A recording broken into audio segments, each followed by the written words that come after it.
लोकांना पण सांगितलं ना एवढा सिरीज पकडला आपण 4 इंच 5 इंच एवढ्यामध्ये काय म्हणतात टोटल? बरं ठीक आहे हे तुम्ही दाखवा.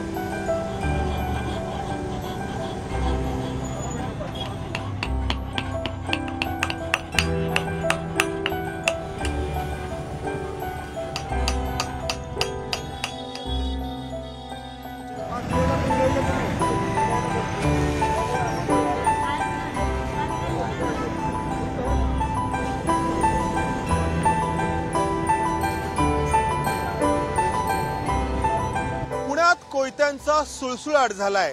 कोयत्यांनी हल्ले केले जात आहेत, त्यातून हत्या होत आहेत, वाहनांची तोडफोड होतीये. कोयता हा पुण्यात दहशतीसाठी परवलीचा शब्द बनलाय. त्यामुळं पुणे पोलिसांकडून कोयता विकायला, तो तयार करायला आणि अगदी त्याला धार लावायला देखील बंदी घालण्यात आली आहे.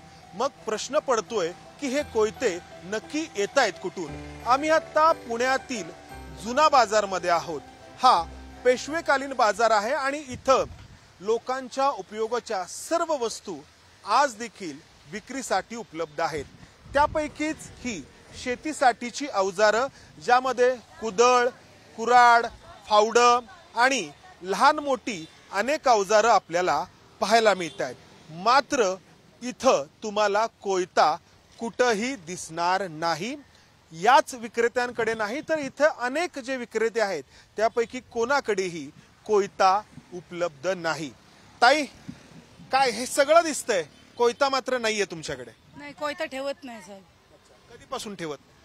जवळजवळ झाले आता 5-6 वर्ष झाले, कोयता ठेवतच नाही. काय सांगितलं पोलिसांनी? काय नक्की घडलं की ज्यामुळे तुम्ही हे कोयता विकायचं बंद केलं? काय नाही, अचानक कारवाई केली. काय घडलं ते आपल्याला माहिती नाही, पण त्यांनी सांगितलं नाही विकायचे तर मग नाही विकत आम्ही. तुमचा हा पारंपरिक व्यवसाय असेल, हत्यारं तयार करणं, विकणं? पारंपरिक व्यवसाय आहे, पण आता काय आहे, ज्या गोष्टीला बंदी आहे ती बंदीच आहे, ते आम्ही विकू शकत नाही. त्यासाठी कोयता हा ठेवतच नाही. काय कारवाई झाली? कारवाई आता घरी आले होते? ते आता कसं आहे, मी जास्त काय बोलू शकत नाही. पोलीस घरी आले होते? नाही, घरी नाही आले, केली पासून हो, त्यावेळेला कारवाई झाली. याचा तुमच्यावरती काय परिणाम होतो व्यवसायावर? आता परिणाम असा झालाय सर, आता तुम्हाला काय सांगू, आता खरंच उपाशी मारायची वेळ आलेली आहे. ह्याला काहीतरी जोड धंदा लागून अजून काय आमचा व्यवसाय होईल का, किंवा ह्याच्याकडून 4 पैसे आम्हाला अजून पुढे भेटतील का, असा विचार येतो. पण लई प्रयत्न करतो, पण त्याला पण भांडवल लागतं ना सर. त्यालाच भांडवल पुरत नाहीये. अवजार तुम्ही स्वतः तयार करता का? नाही, हे सगळे बाहेरून आणतो. 20 रुपयावर धंदा आहे फक्त. या एका नंगाच्या मागे 20 रुपये, 30 रुपये, 50 रुपये. कोयता तुम्ही स्वतः तयार करायचे त्याला बंदी आहे? त्याला बंदी आहे, कारण की तो आमचा घडवणूक माल होता, हाताचा माल होता. त्याच्यामध्ये 4 पैसे भेटत होते. पण आता याच्यामध्ये म्हणजे कसं आहे, 50 रुपये, 20 रुपये, 10 रुपये असंच. त्यात आमचं पोट पाणी तर लांबच झाले. बँकेचे हप्ते, घराचे खाण्यापिण्याचे भरपूर आले. तर परंपरागत घडसी समाजाकडून, बरोबर ना ताई, घडसी समाजाकडून ही अवजारं तयार केली जातात आणि शेतकऱ्यांना, गरजवंतांना विकली जातात.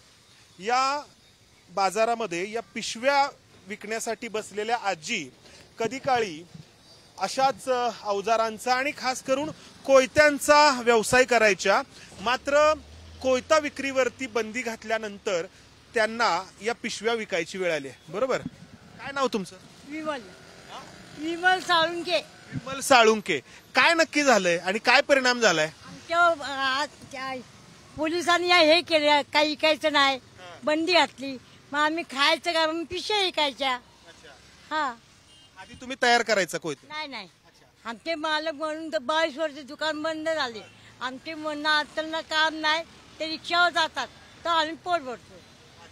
हा, कोयता विकायला बंदी आहे, तयार करायला बंदी नाही. दुकानात जायचं कुठं बंदी? आम्ही विकत माल आणतो, हे विकत आणतो. हो. तर या सगळ्या कोयता प्रकरणाची ही दुसरी बाजू आहे की कोयता किती कामांसाठी लागतो हेही आपण पाहणार आहोत. आणि विक्रेत्यांवरती, तो तयार करणाऱ्यांवरती ही बंदी घालण्यात आली आहे. जे वापरणारे आहेत व्यवसायासाठी त्यांच्यावरती निर्बंध घालण्यात आलेत. मात्र गुन्हेगारांना राजरोसपणे हे कोयते उपलब्ध होत आहेत.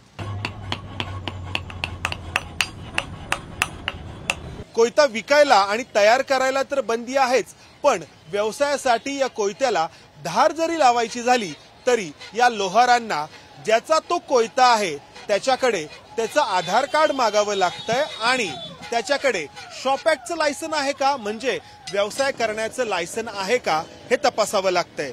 आणि त्यानंतर मुद्दा येतोय या कोयत्यांच्या आकारांचा.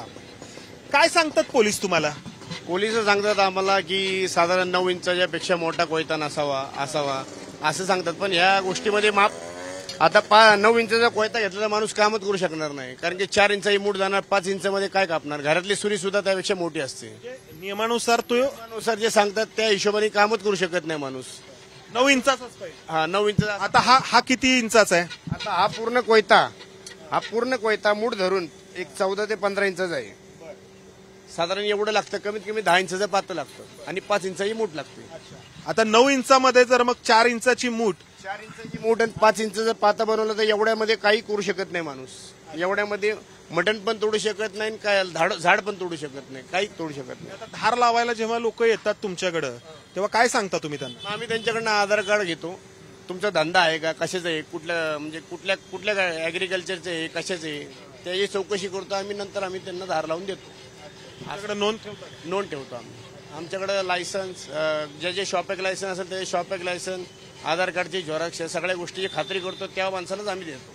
त्याशिवाय आता पुण्यामध्ये पहिले एक 100-200 लोहार काम होते. आता कमीत कमी बोटर मोजणे एवढे 8 ते 10 दुकानं आहेत पूर्ण पुण्यात. त्यामुळे आता हा धंदा पूर्ण संपुष्ट झाला आहे. आणि नागरिकांना सूचना जरी दिल्या पोलिसांनी, पोलीस त्यांच्यावर कारवाई न करता आम्हाला त्रास देतात.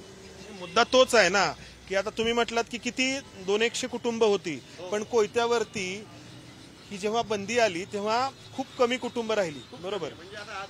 मग हे कोयते येत आहेत कुठून एवढ्या मोठ्या प्रमाणात या गुन्ह्यासाठी? हे कोयते आहे ना ऍक्च्युली हार्डवेअर ऍग्रिकल्चरचे जे टूल जे बनवतात ते MP, UP इकडे जे प्रेस मशीन मधले जे काम होतं ते बनवून इकडे आणून GST मार्फत वगैरे नाही का असं ऑनलाईन ऍग्रिकल्चर टूल म्हणून ऑनलाईन मध्ये तुम्ही सर्च करा, मोबाईलमध्ये तुम्हाला कोयता मिळेल. ऑनलाईन वाल्यांना तुम्ही त्रास देत नाही आणि गोरगरीब लोहार त्यांना तुम्ही त्रास देता, हे चुकीचं आहे ना. म्हणजे ऑनलाईन वाला GST भरतो हे म्हणजे तो कायदेशीर करतो का? आम्ही कायदेशीर नाही का? आज वडलो माझी आज 3-4 आमच्या 5-10 पिढ्या आलाय, आम्ही आज धंदा करतो. मग आम्ही धंदा करणार काय? आम्हाला पण जगण्याचं काहीतरी साधन हवंय ना. मग त्यासाठी त्या शासनाने त्याची आमची मत हे करावी, दखल घ्यावी की आम्हाला मग दुसरा धंदा द्या, नोकऱ्या लावा आमच्या. आता माझा वर्ग B.Com झालेला आहे पण त्याला नोकरी नाही, काय करणार? या सगळ्या गोष्टी बघितल्या पाहिजे ना सरकारने. जास्त करून कामं जी आहेत ती लोकांना कोयत्याचीच असतात ना. झाड फांदी तोडायची झाली किंवा ऊसाच्या गुराळामध्ये ऊस तोडण्यासाठी कोयता लागतो, शेतामध्ये कोयता लागतो. अनेक कारणांसाठी खरं तर कोयता अतिशय उपयुक्त असा अवजार आहे. मात्र त्याचा उपयोग पुण्यात नको त्या कारणासाठी वाढल्यानं त्याचा फटका या अशा परंपरागत व्यवसाय करणाऱ्यांना बसतोय. अहो आता पुण्यात येण्या कमीत कमी 1000 ते 500 चिकनची दुकान आहेत. पुणे महानगरपालिकेचे लायसनवाले कमीत कमी 1001 दुकान मटणाचे असतील. म्हणजे कसबा मार्केट, शिवाजी मार्केट, असे मार्केट हे आणणार कुठनं? कारण हाताने तर तोडू शकत नाही. मग ह्या गोष्टीचा त्याला साधन काय आमच्याशिवाय दुसरीकडे करू शकत नाही. आणि चक्रावर धार लावून कोयता मटण वगैरे तुटत नाही. त्यांना शार्प पातळ करूनच ते मटण वगैरे धार तोडायला तेव्हा उपयोग पडतो, नाही तर असा उपयोगच होत नाही. त्यामुळं आता या लोकांनी करायचं काय? मग मटनवाल्यांनी चिकनवाल्यांनी यांनी काय करायचं? मासे खाता, सगळं करता. हॉटेलमध्ये सुद्धा तोडण्यासाठी हेच लागतं. मग कशाने तोडणार तुम्ही सांगा? त्याला काय मशीन थोडी आहे? मटन चिकन तर सगळ्यांना खायचं असतं. अगदी एखादं व्हेज मधला जरी पदार्थ असेल तर तरी देखील, किंवा ऊस जरी तोडायचा झाला गुराळामध्ये तरी कोयता हा लागतो. शाळेचा नारळ तोडायला सुद्धा कोयता लागतो. बरोबर आहे. मग तो कशाने तोडणार? मात्र तो तयार करण्यावरती, त्याला धार लावण्यावरती मात्र निर्बंध घालण्यात आलेत. मात्र या कोयत्यामुळे होणाऱ्या गुन्ह्यांमध्ये कुठंही कमी झालेली नाही, उलट दिवसेंदिवस हे गुन्हे अधिक वाढत चालले. मटण विक्री करणाऱ्या एका दुकानात आम्ही आहोत आणि नेहमीच्या मटणाच्या कापण्यासाठी वापरले जाणारे हे सत्तूर मात्र पोलिसांच्या कोयता या व्याख्येमध्ये असे हे सत्तूर देखील येतात आणि नियमानुसार या सगळ्या अवजारांची एकूण लांबी आकार हा 9 इंचापेक्षा जास्त असता कामा नये. मात्र हे शक्य आहे का अण्णा? इंचामध्ये कसं बसेल साहेब? 9 इंचामध्ये बसणारच नाही. 5 इंच तर मोठच जाती. 4 इंचामध्ये मटण कसं काय तोडणार? त्यामुळे त्याला एक 12 इंच 13 इंच तरी पाहिजेच. आपण जर पाहिलं तर या मटणाच्या किंवा चिकनच्या दुकानामध्ये वापरले जाणारे हे सत्तूर हे एवढ्या आकाराचे असणं क्रमप्राप्त आहे. मात्र खरं तर या अशा गोष्टींकडे एरवी कोणाचं लक्षही जाण्याचं कारण नाही, जातही नव्हतं.